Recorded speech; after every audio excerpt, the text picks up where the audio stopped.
रामपुर गांव के राजा हरि सिंह राज्य के पंडित को बुलाकर, पंडित जी, मुझे हमारी राजकुमारी के लिए एक बहुत ही अमीर राजकुमार चाहिए। हमारी राजकुमारी इतनी गुणवान और इतनी सुंदर है, हम ऐसे ही छोटे मोटे राज्य के राजकुमार से उनका विवाह नहीं करवा सकते।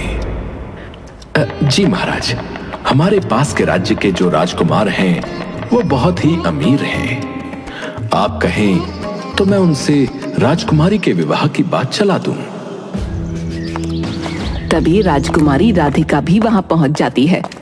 नहीं महाराज, मैंने आपको पहले ही कह दिया था कि मैं अपने पसंद के राजकुमार से ही विवाह करूंगी। मुझे किसी भी ऐरे गैरे से विवाह नहीं करना। मैं राजकुमारी हूँ, लेकिन अपने ही महल में किसी कैदी की तरह रहती हूँ।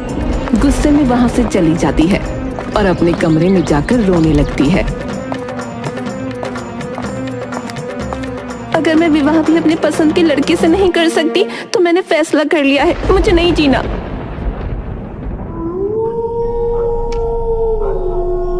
रात को राजकुमारी अपने कमरे के आसपास देखती है। वहां कुछ पहरेदार पहरा दे रहे थे। सिपाहियों, आपको महाराज ने बुलाया है।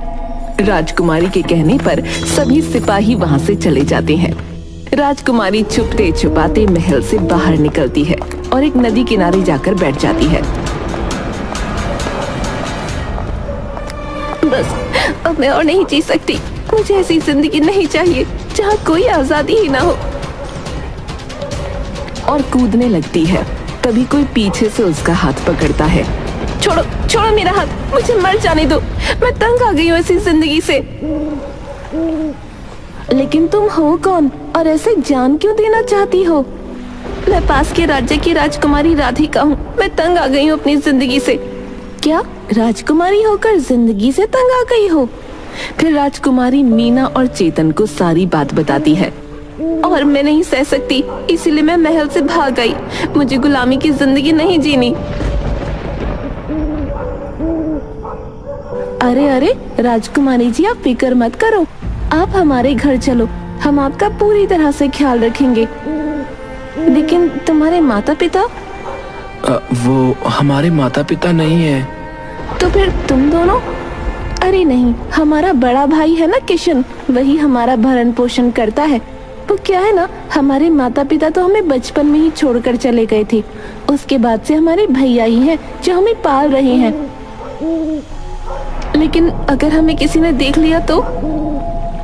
उसकी फिक्र आप मत कीजिए। हम थोड़ा अंधेरा होने के बाद यहाँ से जाएंगे तो हमें कोई अच्छे से नहीं देख पाएगा। फिर अंधेरा होने पर चेतन, मीना और राधिका तीनों उनके घर चले जाते हैं। राजकुमारी जी, हमारे भैया आते ही होंगे। आप एक काम कीजिए, आप इस अलमारी में छुप जाइए। और हाँ, ये किशन भैया के कपड़े हैं, आप इन्हें पहन लीजिए। चेतन और मीना दोनों राजकुमारी को अलमारी में छुपा देते हैं।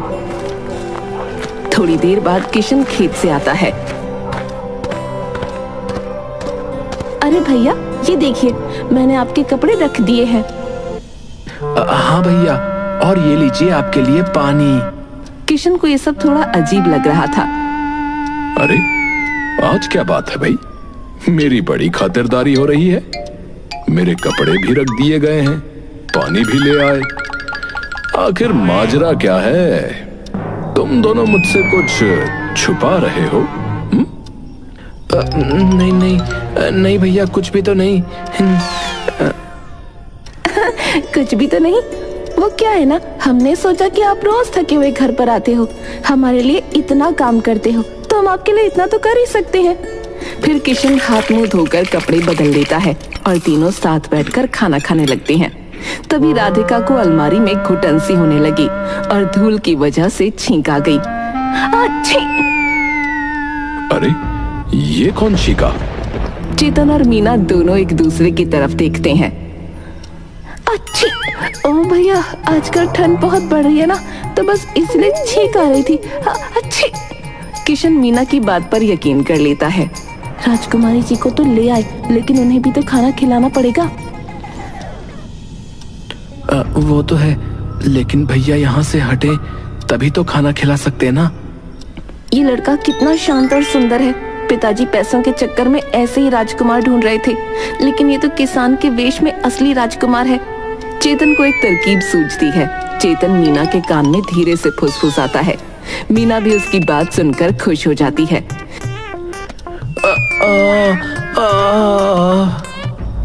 अरे क्या हुआ? मेरे पेट में बहुत तेज दर्द हो रहा है। क्या पेट में दर्द हो रहा है? थोड़ी देर रुक, मैं तुझे जीरे वाला पानी दे देता हूँ, अभी ठीक हो जाएगा। नहीं नहीं भैया, जीरे के पानी से कुछ भी नहीं होगा। मुझे वैद्य जी के पास ले चलो, बहुत दर्द हो रहा है। अरे लेकिन तुझे अचानक इतना दर्द कैसे होने लगा? वही तो मेरी समझ में नहीं आ रहा भैया, आप चलो जल्दी से। किशन और चेतन बाहर चले जाते हैं और इधर मीना राजकुमारी को खाना खिला देती है। तुम्हारे भैया ही अकेले पूरा काम संभालते हैं? हाँ राजकुमारी जी, हमारे भैया खेत और हमारा भी सारा खर्चा सब अकेले उठाते हैं। राजकुमारी मीना की बात सुनकर किशन से और ज्यादा प्रभावित होने लगी। चलिए राजकुमारी जी, अब आप फिर से छुप जाइए। राजकुमारी फिर से अलमारी में छुप गई। इधर किशन और चेतन दोनों वैद्य जी के पास जा रहे थे। अब तक तो राजकुमारी जी ने खाना खा लिया होगा। भैया चलो, अब घर चलो। अरे पर क्यों? तेरा पेट दर्द? अरे अब वो अभी ठीक हो गया ना।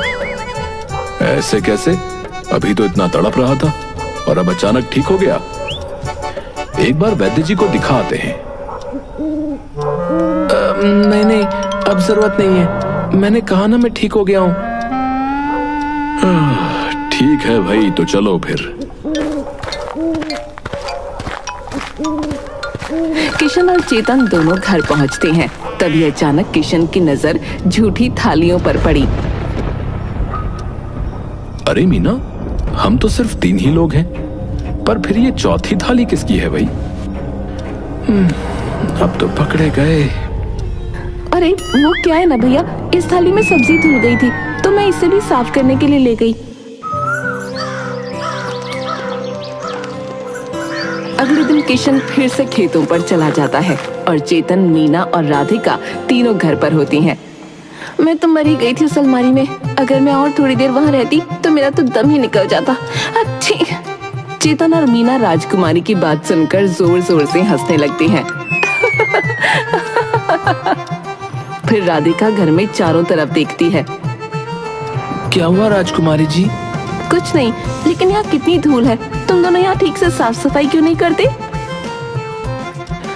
अरे इस मीना को ना ठीक से साफ सफाई करना ही नहीं आता है। मीना शर्म से सर झुका लेती है।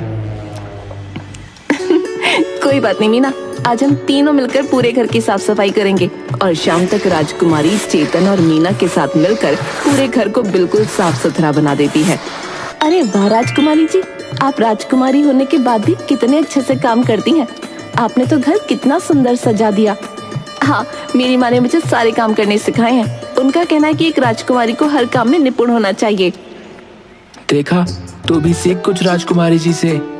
बस राजकुमारी जी, आज आप भैया के आने से पहले ही खाना खा लीजिए, नहीं तो फिर भूखा रहना पड़ेगा।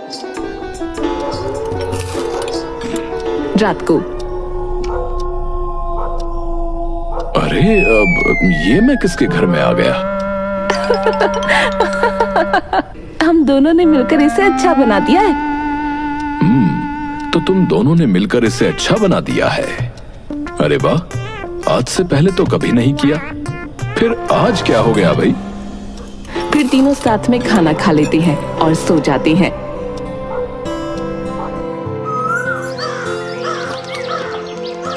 मैं खेत जा रहा हूँ, ठीक है? चेतन, आज तो हम राजकुमारी जी से बहुत सारी बातें करेंगे। फिर दोनों जाकर राजकुमारी की अलमारी खोल देते हैं। फिर तीनों बैठकर बहुत सी बातें करते हैं। वैसे तुम्हारे माँ पिताजी कब इस दुनिया से चले गए? हम तो बहुत छोटे थे और भैया हम जितने, तब सांप के काटने से माँ और पिताजी दोनों चल बसे। तीनों को बातें करते करते शाम हो जाती है। आज तो खेत का काम जल्दी हो गया।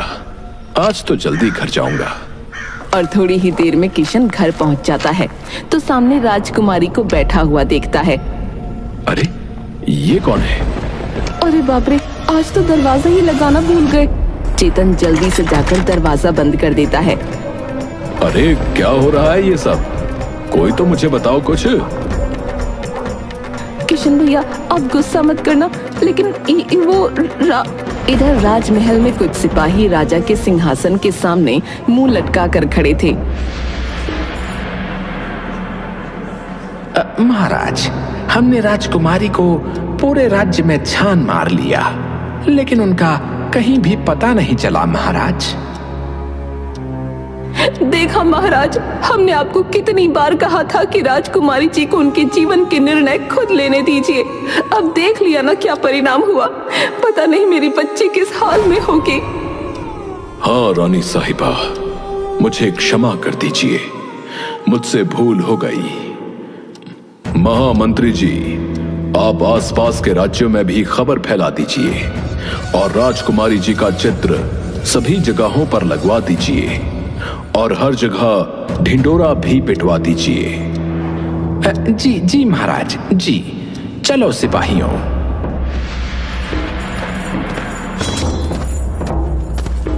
सुनो सुनो सुनो। महामंत्री जी, जैसे महाराज ने कहा था वैसे ही हमने हर जगह राजकुमारी का चित्र लगा दिया है और हर जगह ढिंडोरा भी पिटवा दिया है। इधर किशन के घर पर, अरे ये मीना कहीं किशन को मेरी असलियत ना बता दे, नहीं तो बहुत बुरा होगा। मैं राधिका हूँ। लेकिन तुम यहाँ क्या कर रही हो, और वो भी मेरे कपड़ों में? पहले तो तुम्हें यहाँ कभी नहीं देखा। वो ये बेचारी बहुत परेशान थी और अपनी जान देने वाली थी, तो हम दोनों इसे बचाकर अपने घर ले आए। लेकिन इसके घर वाले परेशान हो रहे होंगे ना? उन्हीं की वजह से तो मैं जान दे रही थी। वो मेरी शादी कहीं और करवाना चाहते हैं और मुझे नहीं करनी उससे शादी। लेकिन राधिका, ये तो बहुत गलत बात है ना। तुम्हारे घर वाले भी तुम्हारी भलाई ही सोचते होंगे। चलो मैं तुम्हें तुम्हारे घर छोड़कर आता हूँ। नहीं नहीं, मुझे अभी अपने घर नहीं जाना। कुछ दिन और यहाँ रह लेने दीजिए, मैं खुद चली जाऊंगी। अच्छा ठीक है, लेकिन अगर तुम्हें किसी ने पहचान लिया तो? अरे कैसे पहचानेंगे इसे? हम इसे लड़का बना देंगे और अगर कोई पूछेगा तो कह देंगे हमारा दूर का चचेरा भाई है। हाँ ठीक है। अगले दिन, अरे हर रोज तो खेत पर जाने में कोई दिक्कत नहीं होती, लेकिन आज तो जाने का मन ही नहीं कर रहा है लगता है। बस जी करता है कि राधिका को देखता ही रहूं। कितनी मासूम और चंचल है। राधिका भी किशन को देखे जा रही थी और किशन के मन की बात समझ चुकी थी। वैसे मीना, मैंने आज तक किसानों को खेत पर काम करते नहीं देखा, तो आज हम तुम्हारे भैया को खाना देने के लिए जाएंगे। अच्छा ठीक है, आ जाना, पर थोड़ा ध्यान से। अब मैं खेत पर जा रहा हूँ। दोपहर में ये लो, अब बन गई हमारी राजकुमारी दीदी राजा भैया। फिर तीनों किशन को खाना देने के लिए चले जाते हैं। किशन उन्हें देखकर खुश हो जाता है। अरे किशन भैया, यह कौन है भाई? आज से पहले तो गांव में कभी नहीं देखे। अरे काका, ये हमारा दूर का चचेरा भाई है। आज पहली बार ही गांव में आया है। उसे हमारे खेत देखने का बहुत मन हो रहा था, तो हम ले आए। लेकिन किसान होते हुए भी हाथ बिल्कुल मक्खन जैसे, ये तो नामुमकिन है। और चाल ढाल भी बिल्कुल लड़कियों जैसी। कुछ तो गड़बड़ है। अच्छा किशन, तुम मुझे अपने खेत नहीं दिखाओगे? हाँ चलो चलो। अरे खेत में मंदिर और इस सांप की केंचुली क्यों रखी हुई है? वो सब बातें छोड़िए, आप तो खेत देखने चलिए। फिर दोनों खेत देखने के बहाने थोड़ा दूर चले जाते हैं। किशन, वो मुझे तुमसे कुछ कहना था। हाँ कहो, क्या कहना है? वो मुझे तुम बहुत पसंद हो, मैं तुमसे शादी करना चाहती हूँ। मुझे माफ कर दो राधिका, लेकिन मैं तुमसे शादी नहीं कर सकता। लेकिन क्यों? क्या तुम मुझे पसंद नहीं करते? ऐसी बात नहीं है राधिका, मैं भी तुम्हें पसंद करता हूँ, लेकिन मैं तुमसे विवाह नहीं कर सकता। लेकिन क्यों किशन?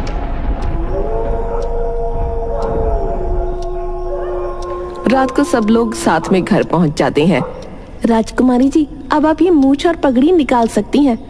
राजकुमारी जैसे ही मूंछ और पगड़ी निकालती है तो इतनी सुंदर दिखाई देती है कि किशन उसे देखता ही रह जाता है। मोहन खिड़की से ये सब देख रहा था। अरे ये तो वही राजकुमारी है जो कुछ दिन पहले सोनपुर राज्य से भाग गई थी। इसका मतलब वो यहाँ है। अगली सुबह राजकुमारी अचानक से उठ जाती है और पूरा पसीना पसीना हो जाती है। क्या ये सपना सच था?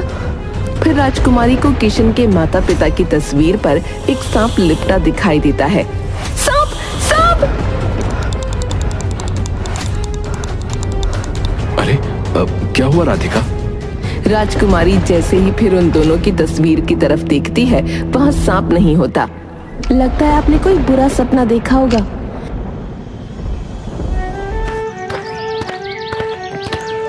आज तो मैं राधिका के लिए ये चमेली का गजरा लेकर जाऊंगा, उन्हें बहुत पसंद आएगा।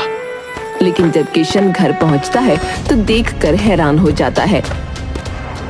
अरे क्या हुआ मीना, चेतन, तुम दोनों इतना परेशान क्यों हो?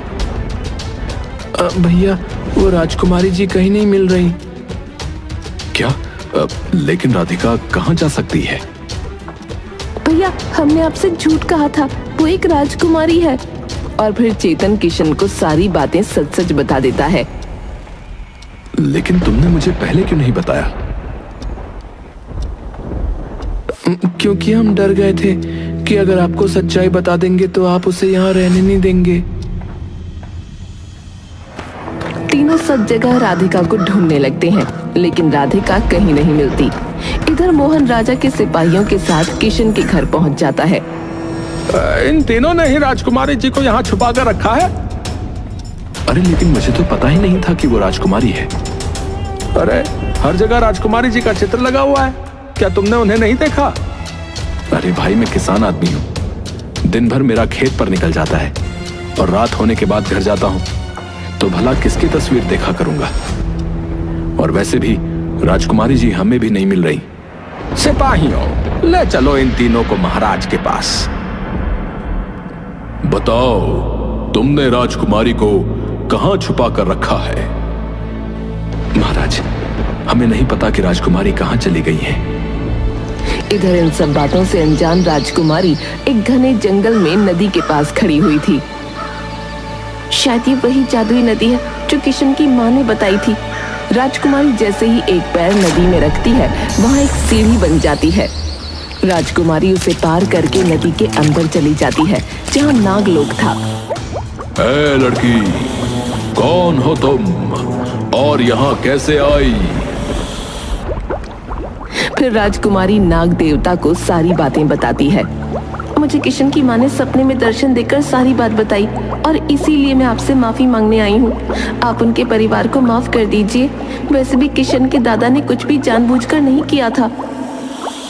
लेकिन इन सब बातों से मेरा बेटा फिर से जीवित नहीं हो जाएगा।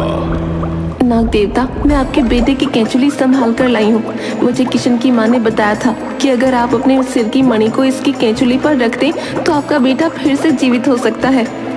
क्या? सच में? फिर नागराज वैसा ही करता है जैसा राधिका ने कहा और सच में नागराज का बेटा जिंदा हो जाता है। बताओ, क्या चाहिए तुम्हें? मैं चाहती हूँ आप किशन के परिवार को आपके शाप से मुक्ति दे दें। ठीक है, अब हम में से कोई भी नाग किशन के परिवार को कोई नुकसान नहीं पहुंचाएगा। जब राजकुमारी फिर से किशन के घर पहुंचती है तब उन्हें सारी बातें पता चलती हैं। वो दौड़ती हुई महल में पहुंच जाती है। पिताजी, आपने किशन और उनके भाई बहन को बंदी क्यों बनाया है? उन्होंने मेरी जान बचाई है। इतने दिन मुझे अपने घर पर नाजों से रखा, आपने उन्हें ही बंद कर दिया। मुझे माफ कर दो बेटी, लेकिन मैं तुम्हारे लिए बहुत अधिक चिंतित हो गया था। सिपाहियों, उन तीनों को मुक्त कर दो। बेटा, मुझे अपनी भूल का एहसास हो चुका है। तुम जिससे विवाह करना चाहती हो उससे कर सकती हो। पिताजी, मैं किशन से शादी करना चाहती हूँ। वो किसी राज्य का राजकुमार नहीं, लेकिन अपने मन से राजकुमार है। लेकिन राजकुमारी जी, मुझे पता है कि तुम मुझसे विवाह इसलिए नहीं करना चाहते क्योंकि तुम्हें डर है कि शादी के बाद मुझे भी कोई नाक डस लेगा, लेकिन इस बात की फिक्र तुम मत करो। मुझे तुम्हारी माँ ने अपने सपने में आकर सब कुछ बता दिया था और फिर वो उन्हें सारी बातें बताती है।